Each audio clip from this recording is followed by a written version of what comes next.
How you doing? Blood orange juice, don't you love that? It's a treat. It's not an everyday thing. There's this commercial that has worn me down. It is about animals. They say that, you know, all dogs are born in the wild. And even if they're pets, like at your home, and all cats are born from like the lynx. So I look at my cats and they're in the window and I see those ears pointed and I'm like, you know what? After today's show, I'm going on an excursion. I'm gonna get them some of that, Norman. They've sucked me in. I'm not gonna get a whole bunch of it. Yeah, well, no, I've seen it so many times. And the idea that they're eating just regular cat food, they're born from the lynx. Why should they not be eating, you know, stuff that a lynx does? And then as long as I'm out, I need to get back on my eating path. You know, this thing with juice, you know, because it was only water for a moment and vitamins. I'm trying the best I can, but I'm tired of my own cooking. I'm tired of it. So I want some soup. But not the kind that you go in the grocery store. I will never do that again. You know, with that ladle. Oh, no. No, gone, honey. So I'm going to look for an open soup man. Yeah. And I want a large wedding soup. You know, those little meatballs in there. I want that. And I also want a Manhattan clam chowder. I think New England will be just too much. Too much cream. Yes. Yeah. Even though that's my favorite, but I'll go with Manhattan.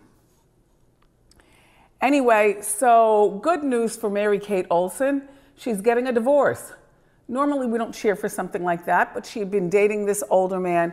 He's 50, Sarkozy. They were married for 5 years, together for 8 years. Remember, these are the two. He's so tall and she's so short. And he always looked like he was dating his daughter. And they both love to smoke cigarettes. And at their wedding, they had bowls of cigarettes sitting around for everybody to just smoke. Well, Olivier wants her stuff out of the apartment by Monday.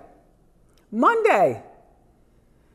Now, if you live in a building, then you know, a lot of times the freight elevators aren't open over the weekend.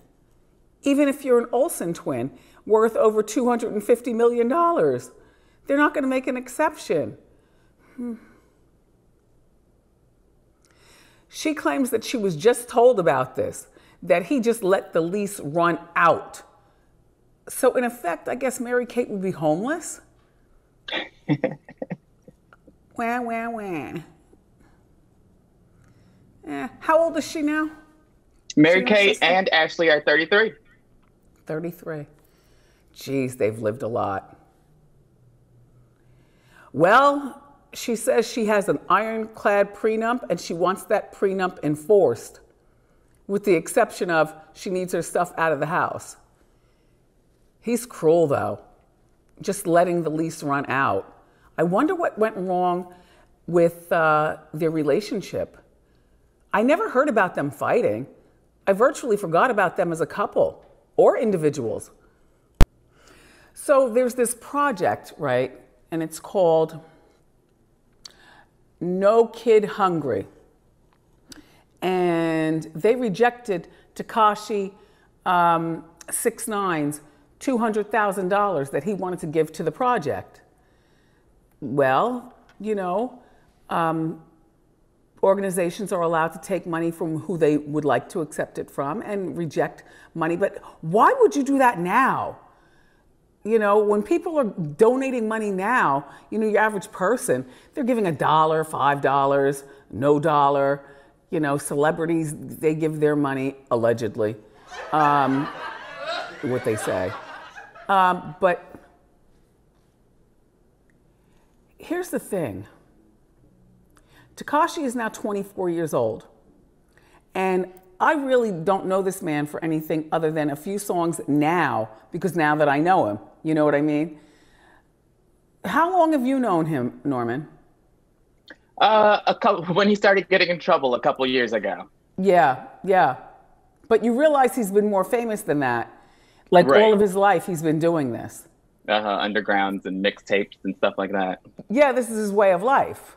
Mm-hmm. I only knew him when he started getting in trouble and then going to jail and then tattooing his face and then finding out he got mixed up in street activity that he wasn't built for, trying to be cool. And then he faked asthma, which a lot of people do. I don't know whether he has asthma or not, but a lot of people are getting out of jail these days and serving their time at home. So he's one of these people. Allegedly, Tekashi's out in Long Island, right?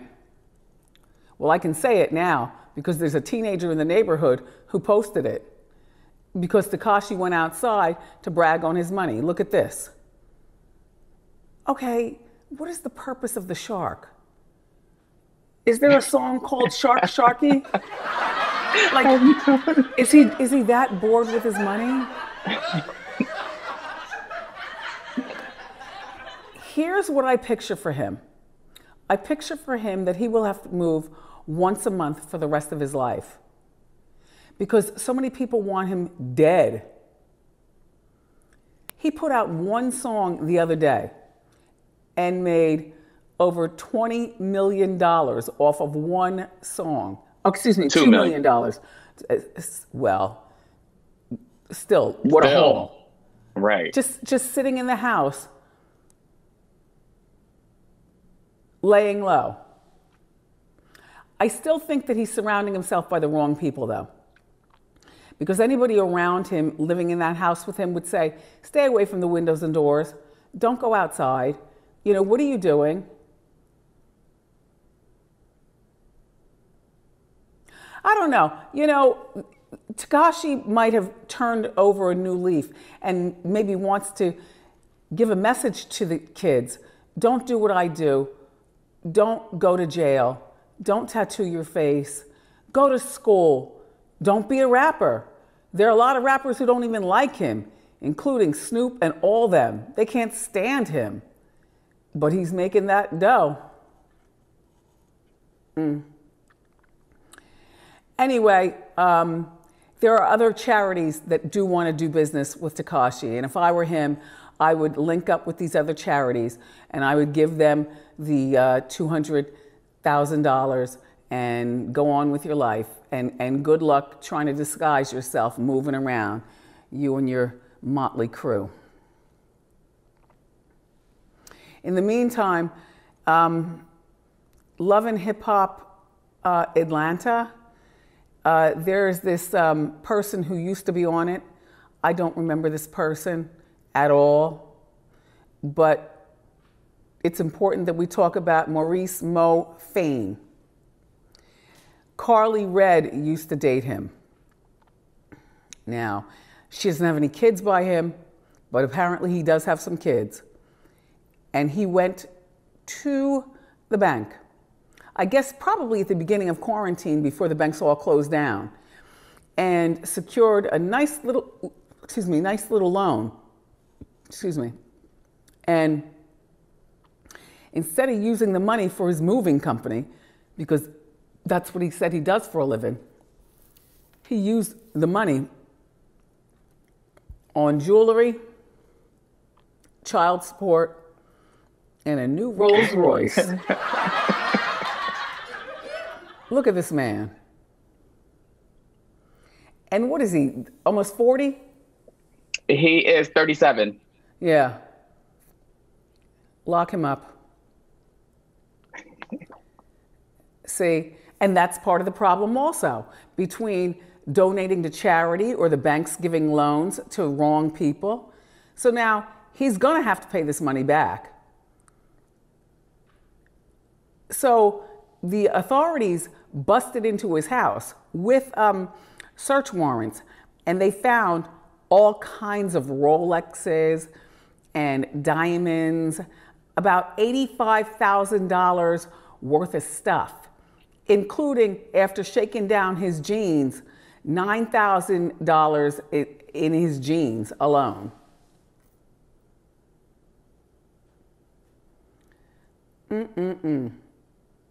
Oh, allegedly. This is all alleged. Alleged.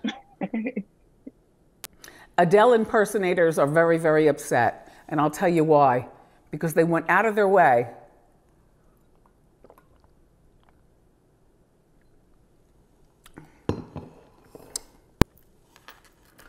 to gain weight, a lot of them, to be better Adele impersonators.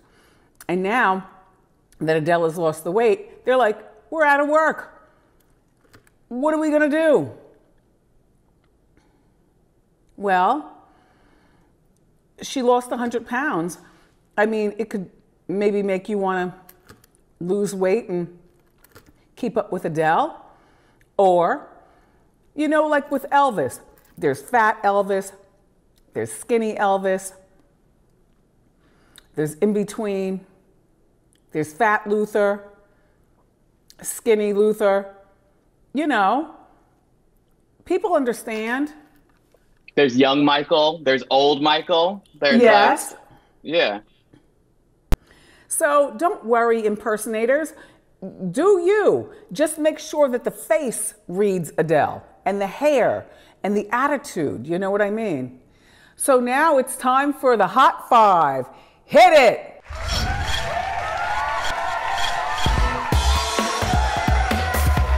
Please welcome to our show from People Now, Jeremy Parsons. Hi, Jeremy. How you Wendy. doing? Oh my gosh, it's so good to see you. Hey, you've been close to my heart. I use this mug at least once a week just to think of you and to feel connected. Thank you, Jeremy. So let's get started. What's number 5? Number 5 is Essence Magazine's 50th anniversary issue.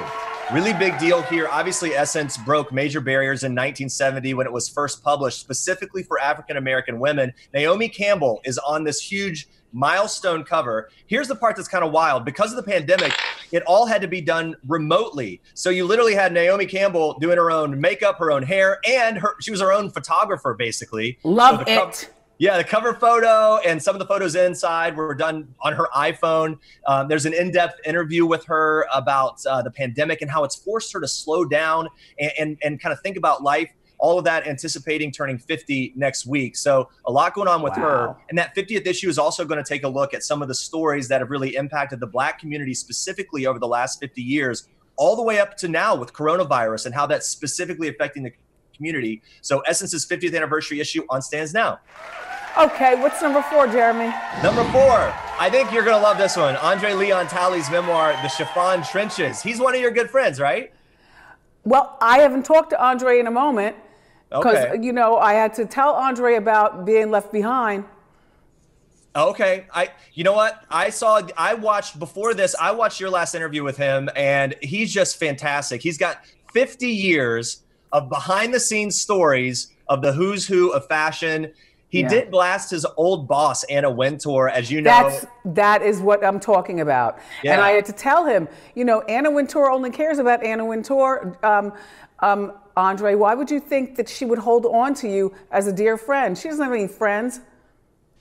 Yeah, so he addresses that blurb from the book actually got a lot of headlines. So the publishers moved the release date from September back to this coming Tuesday. So he talks about that, talks about Karl Lagerfeld, how he says that he ended their 40-year friendship over a disagreement. But then he also talks about things like the racism he's faced and the weight discrimination and ageism that he's faced in the fashion industry. So all that, you can get caught up with it. Andre Leon Talley's memoir. It's called The Chiffon Trenches, and it's out on Tuesday. You know, fun fact about him, he's one of the only people that I know who still will not tell his age. He will not say his age. Wait, do you secretly know? No, I don't even care. Okay, I don't know. I mean, you know, older. Okay. All right, what's number 3, Jeremy? Number 3 is celebrity escape room. So escape rooms have become this huge trend. I did one with my friends for the first time this past year. Have you ever done one, Wendy? No. So do you know what they are? You go in a room and put together puzzles? Yeah, kind of. You get trapped. You're kind of put into a themed room, and that room you have puzzles and clues to kind of get out of it, which scarily sort of sounds like real life now. Like, how are we going to get out of all this? But Escape Room, Celebrity Escape Room, is on NBC. It's a special for charity. It's executive produced by Ben Stiller and Jack Black. They're going to be involved along with Courtney Cox and Lisa Kudrow and Adam Scott, navigating through a bunch of escape rooms. And it's really, really funny. And by the way, it's all part of Red Nose Day, which is that campaign to end child poverty. So Escape Room starts it, and then there's a 2-hour Red Nose Day special that's going to have big stars with music and comedy performances: Gwen Stefani, Blake Shelton, Ray Romano, many more. It's a fun thing, and it happens every year. Celebrity Escape Room kicks it all off. That's Thursday at 8 o'clock on NBC. Okay, number two? Number two is a movie that I love. It's called The High Note. A lot of anticipation for this. So this movie stars Tracee Ellis Ross. She's playing a music superstar icon, which is a world that she may know a little bit about, being Diana Ross's daughter. In this movie, her character is dealing with the later phases of her career and how the music industry deals with and treats women as they get older. Dakota Johnson, yeah, it's really great. Dakota Johnson from 50 Shades of Grey is her assistant in this, and it deals with their relationship. Then Ice Cube plays her manager. Kind of cool because we get to hear Tracee Ellis Ross actually sing in this movie. And this is one of those. Yeah, this is one of those that was supposed to go to theaters, but because of the pandemic and everything, they're releasing it straight to in-home viewing and on demand. And we have a little clip of it right now. Have you thought any more about the Vegas residency? Actually, I think it's time I record a new album. I mean, that's one plan. What am I supposed to say to her? I'm just a personal assistant, but I'd love to produce your music. Let me do my job, and you do yours, which is get her coffee, Kleenex, Kotex, and whatever else the hell we've been paying you to do for the last 6 months. I've been here for 3 years. You get paid? I thought you were an intern. My life is a joke! Ugh! It's really bleak out there for middle-aged singers. In the history of music, only 5 women over 40 have ever had a #1 hit, and only one of them was black. Wow, that looks really good. Yeah, The High Note will be on demand in just 2 weeks on May 29th. Check it out. Okay, what about number one? What's number one? Number one, Graduate Together, the special. It's a big, big deal. Over 3 million high school seniors aren't getting a proper graduation. LeBron James decided to do something about that with his foundation, along with some other organizations, for this huge primetime special. It's going to be airing on all the major networks, streaming on YouTube and other platforms. You're going to hear President Barack Obama giving the commencement, other commencement speeches and addresses and things being given by other stars, as well as musical performances. So some of the lineup includes Yara Shahidi from Blackish and Grownish. The Jonas Brothers are going to be performing. Grammy winner Her, who's a fan favorite, she'll be there. Broadway star Ben Platt, and then Lena Waithe and Pharrell are also on that list. Plus stories from students and educators, and they're going to give money out to some students. It's a huge moment to celebrate all the graduates this year, and that is Graduate Together. It airs tomorrow at 8 p.m., so check that out. The graduates have been through so much. That is so nice. Jeremy, thank you so much for being here. Stay safe. Bye-bye. Thank you, Wendy. Good to see you. And now it's time for Ask Wendy. Who's first? Hey, Wendy. How you doing? How you doing? What's your name? Where are you from? What do you do? My name is Laura Lee. I'm a plus-size model in New York City, and I live in West New York, New Jersey. Okay. How can I help you, Laura Lee? So I'm Latina, and you know how Latinos, we love to talk. And I have a girlfriend who's been calling me during the quarantine, talking about her man, what he did, what he didn't do, what he's going to do, and I've had it. I can't take it anymore. I would like to know how I can talk to her, maybe tell her something so that she can not be upset with me by not wanting to talk about this issue anymore, because there's so many more things we can talk about. I'm just over it. Well, tell her just the way you just told me. You know, as a matter of fact, when we hang up, call her up and say, you know, your relationship with your man is between the two of you. After quarantine is over, you guys are still going to be in love. I don't want to be involved. You know, just let's talk about anything but that. I am making a request. And if you bring him up,